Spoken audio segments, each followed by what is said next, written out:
श्री गणेशाय नमः। मनुस्मृति पहला अध्याय। ओम नमः शिवाय। महर्षियों ने एकाग्रचित बैठे हुए मनु महाराज के पास में जाकर और उनका पूजन करके विधि पूर्वक यह प्रश्न किया, हे भगवान, आप सब ब्राह्मण आदि वर्णों की और संकीर्ण जातियों के वर्णाश्रम धर्म क्रम से कहने में समर्थ हैं, इसलिए हम लोगों को उपदेश करिए। आप सब वैदिक स्रोत स्मार्थ कर्मों के अगाध और अनंत विषयों के एक ही जानने वाले हैं।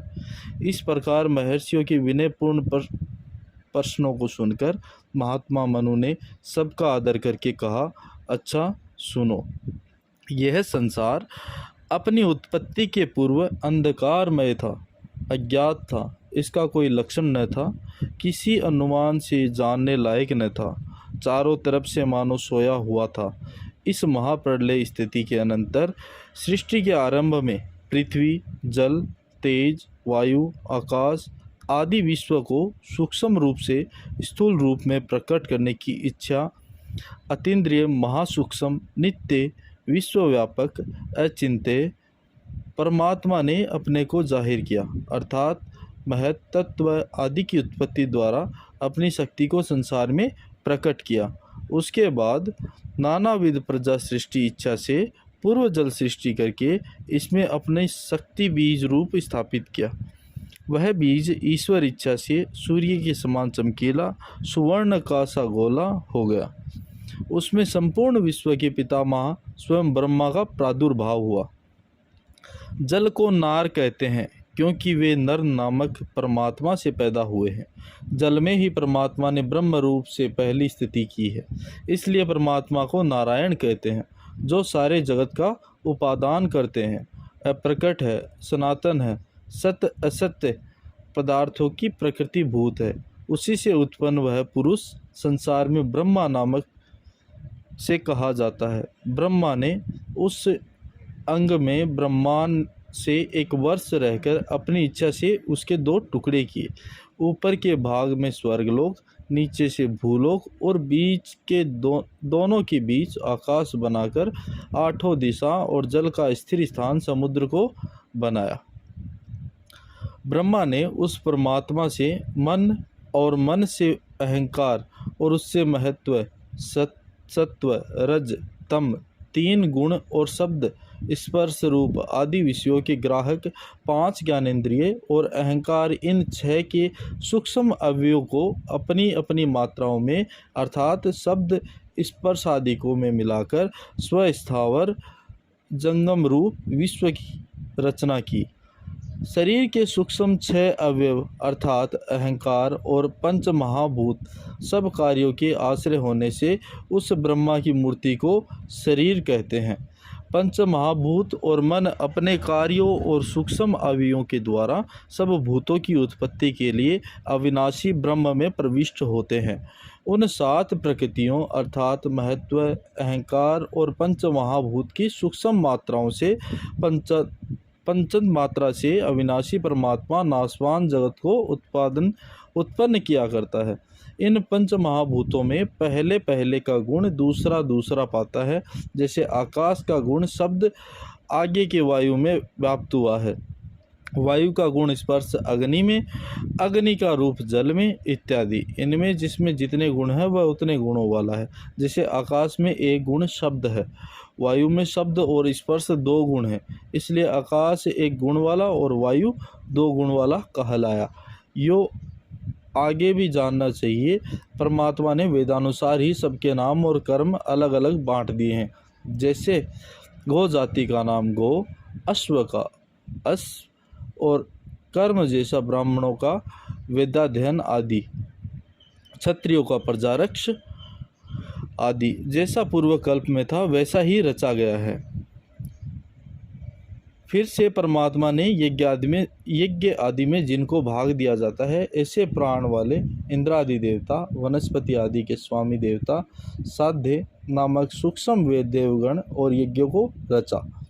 अग्नि, वायु और सूर्य इन तीनों से कर्म से यज्ञ कर्म संपादन के लिए अंग, यजु, साम और इस वही विद्या को उत्पन्न किया। काल और काल का भाग, वर्ष, मास, पक्ष, तिथि, प्रहर, घटिका, पल, विपल आदि नक्षत्र, ग्रह, नदी, समुद्र, पर्वत और ऊंची नीची भूमि की सृष्टि की उत्पत्ति हुई। सृष्टि की इच्छा करके ब्रह्मा ने तप, वाणी, रति, काम और क्रोध को उत्पन्न किया।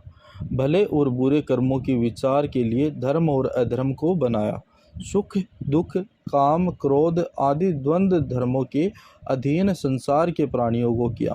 पंच महाभूतों की सूक्ष्म मात्रा, पंच मात्राओं के साथ वह सारी सृष्टि कर्म से पैदा हुई। सृष्टि आदि में उस प्रभु ने जिस स्वाभाविक कर्म में जिसकी योजना की, उसका जब जब जन्म हुआ उसी कर्म को उसने स्वयं किया। हिंसा कर्म और अहिंसा कर्म, मृदु दया, क्रूर कठोरता, धर्म ब्रह्मचर्य, गुरु सेवा, अधर्म, झूठ बोलना आदि जो पूर्व कल्प में जिसका था, वही सृष्टि के समय उसमें प्रविष्ट हो गया। जिस प्रकार वसंत आदि ऋतु अपने स्वाभाविक चिन्हों को जैसे शाम की मंजरी धारण करते हैं, उसी प्रकार मनुष्य अपने पूर्व कर्मों को प्राप्त होते हैं।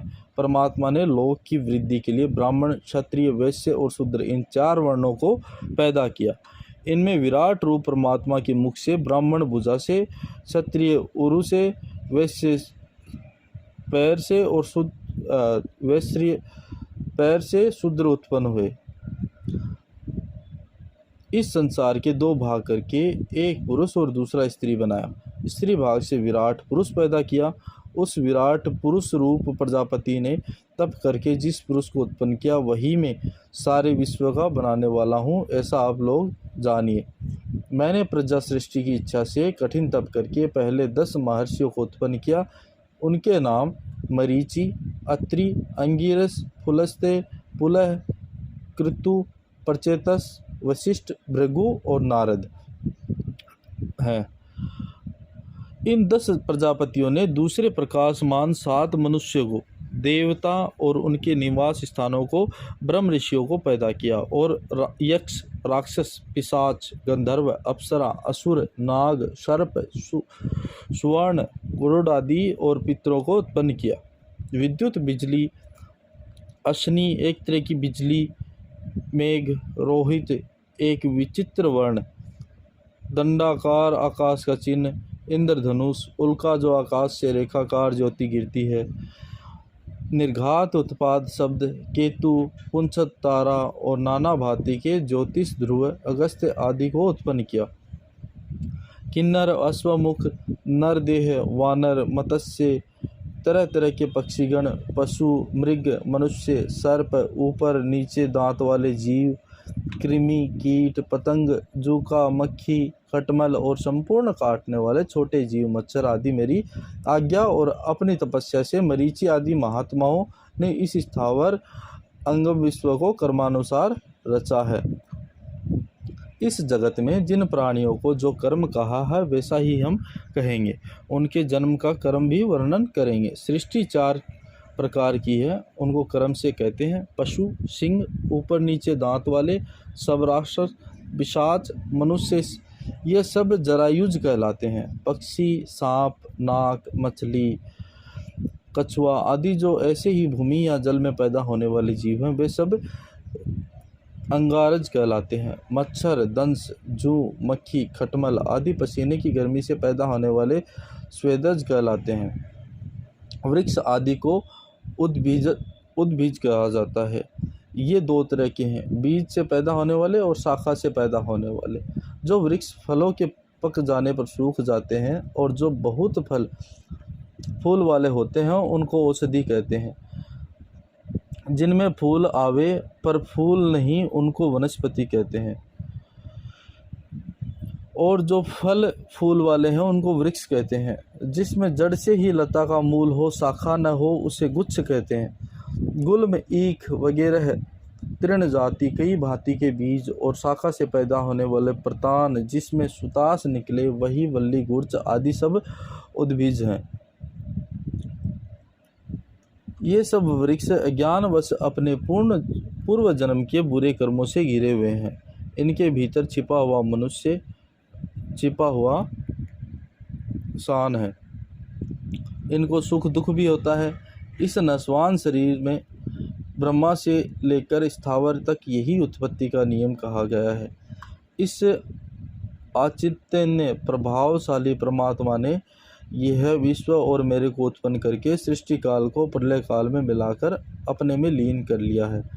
अर्थात प्राणियों के क्रमवश वार सृष्टि और प्रलय करता है। जब परमात्मा जागता है अर्थात सृष्टि की इच्छा करता है, तब इस समय यह सारा जगत चेष्टा युक्त हो जाता है, और जब सोता यानी प्रलय इच्छा करता है तब विश्व का लय हो जाता है। यही परमात्मा का जागना और सोना है। जब वह सोता है तो निर्व्यापार हो रहता है तथा कर्मात्मा प्राणी अपने कर्मों से निवृत्त हो जाते हैं। मन भी सब इंद्रियों सहित शांत स्वभाव को पा जाता है। एक ही काल में जब सारे प्राणी परमात्मा में लय को पाते हैं तब सुख से शयन करता हुआ कहा जाता है। उस दशा में यह जीव इंद्रियों के साथ बहुत काल तक तम को आश्रय करके रहता है और अपना कर्म नहीं करता, किंतु पूर्व देह से जुड़ा रहता है। फिर अणुमात्रिक शरीर बनने की 8 सामग्री हैं: जीव, इंद्रिय, मन, बुद्धि, वासना, कर्म, वायु, अविद्या। इनको शास्त्र में पुर्यष्टक कहते हैं। यूँ पहले अणुमात्रिक अचर और चर के हेतुभूत बीज में प्रविष्ट होकर पुर्यष्टक में मिलकर शरीर को धारण करता है। इस प्रकार अविनाशी परमात्मा जागरण और शयन से उस चराचर जगत को उत्पन्न और नष्ट किया करता है। मनु जी कहते हैं, प्रजापति ने सृष्टि पूर्वक इस धर्मशास्त्र को बनाकर मेरे को उपदेश दिया है। फिर मैंने मरीचि आदि को बताया। यह समग्र शास्त्र भृगु आप लोगों को सुनावेंगे, जो कि मेरे से संपूर्ण पढ़ा है। इसके बाद मनु की आज्ञा पाकर महर्षि भृगु ने सब ऋषियों को कहा कि सुनो, स्वयंभू मनु के वंश में 6 मनु और हैं। उन्होंने अपने अपने काल में प्रजा की सृष्टि पालन आदि किया है। उनका नाम स्वारो, चिस, गौतम, तामस, रेवत, चाक्षुष और वैश्वस्त है। अब मनवंतर आदि काल का मान कहते हैं कि आँख की पलक गिरने का समय निमेष कहलाता है। निमेष की एक काष्ठा नामक काल होता है। काष्ठा की कला 30 काष्ठा की कला, 30 कला मुहूर्त, 30 मुहूर्त का अहोरात्र होता है। मानुष और देव अहोरात्र दिन रात का विभाग सूर्य करता है। इसमें प्राणियों के सोने के लिए रात और कर्म करने के लिए दिन होता है। मनुष्य के लिए एक मास का, पितरों का एक अहोरात्र होता है। इसमें कृष्ण पक्ष का दिन कर्म करने का और शुक्ल पक्ष की रात्रि शयन करने के लिए होती है। मनुष्य के एक वर्ष में देवताओं का अहोरात्र होता है। उसमें उत्तरायण दिन और दक्षिणायन रात है। ब्राह्मण अहोरात्र और चारों युगों का प्रमाण इस प्रकार है।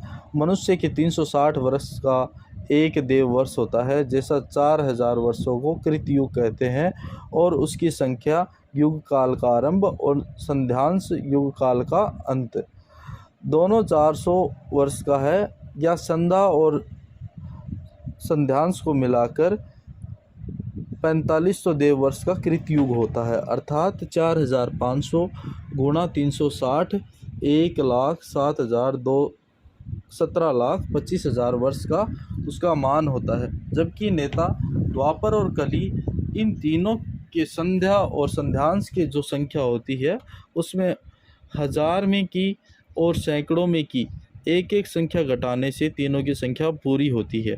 इस प्रकार त्रेता युग 3600 12,66,000 वर्ष का, द्वापर 2400 66,04,000 का, और कलयुग 1200 1200 वर्ष 43,02,000 मान होते हैं। यह जो पहले 4 युगों की 12,000 देववर्ष संख्या कही है, ये एक देवयुग का मान है। ऐसे 1000 देवयुगों को ब्रह्मा का एक दिन और उतनी ही रात होती है। अर्थात 2000 देववर्षों का ब्रह्मा का अहोरात्र होता है। 12,000 देववर्ष का एक युग।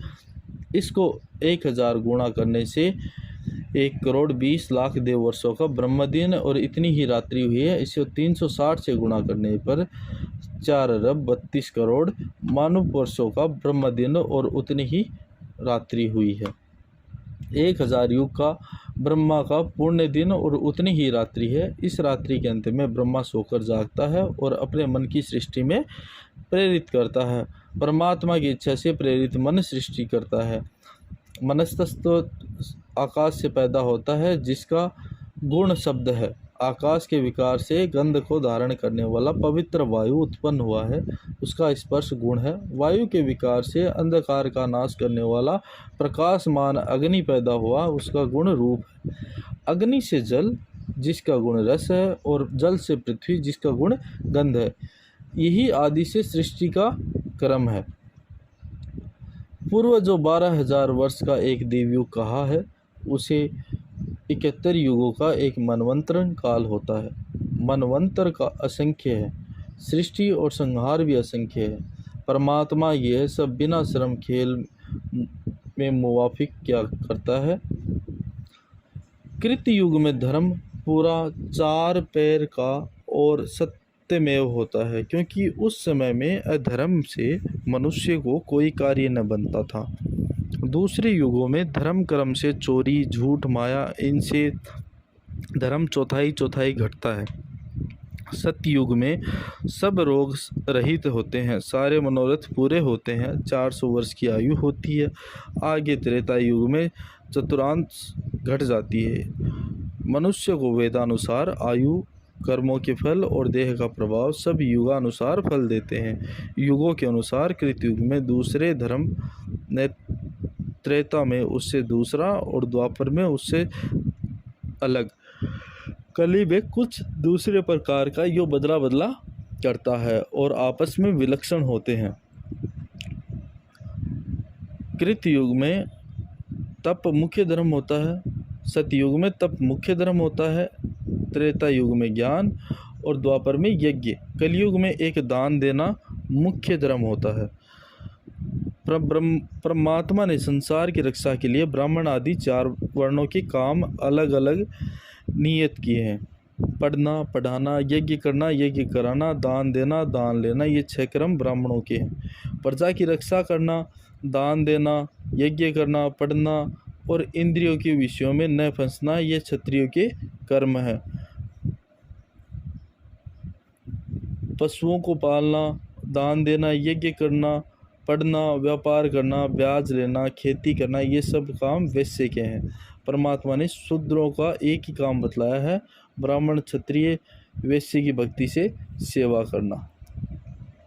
पुरुष नाभि के ऊपर अति पुनीत माना गया है, उससे भी उसका मुख अति पवित्र है। परमात्मा की मुख तुल्य होने से, चारों वर्णों में बड़ा होने से, वेद पढ़ाने से ब्राह्मण सारे जगत का प्रभु है। ब्रह्मा ने अपने मुख देव और पितृ कार्य संपादनार्थ और लोक की भलाई के लिए ब्राह्मण को उत्पन्न किया है, जिसके मुख द्वारा देवगण हव्य और पितृगण काव्य श्राद्ध आदि में को ग्रहण करते हैं, उससे श्रेष्ठ है कौन।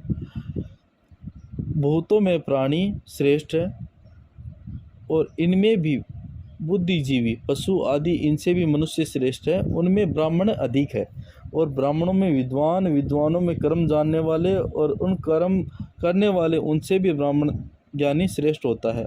ब्राह्मण का शरीर ही धर्म की अविनाशी मूर्ति है, क्योंकि धर्म द्वारा मोक्ष को प्राप्त होता है।